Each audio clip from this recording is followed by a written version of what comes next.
Hi, my name is Suzanne Toomey. I've been reenacting for upwards of 22 years now, and it's been a wonderful, wonderful hobby. If I would say, if you love history and you love camping and you love fashion, have we got a hobby for you?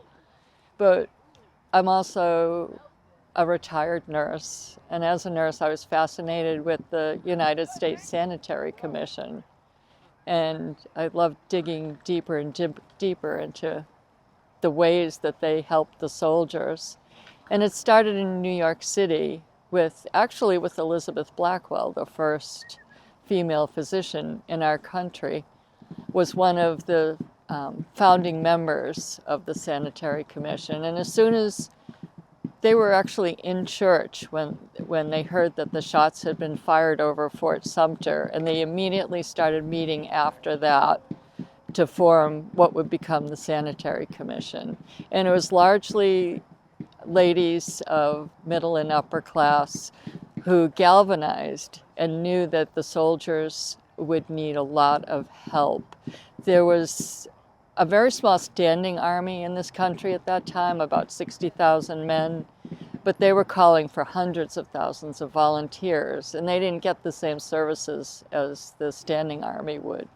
So women knew that there'd be great many needs, so they immediately rushed to help.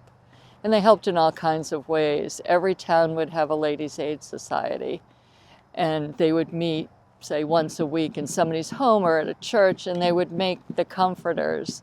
They would have foodstuffs. They would knit socks till the cows came home, basically, because men would march through them.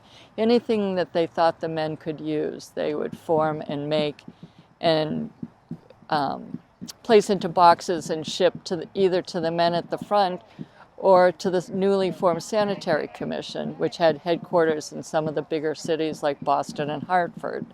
And the Sanitary Commission would then determine who needed it most.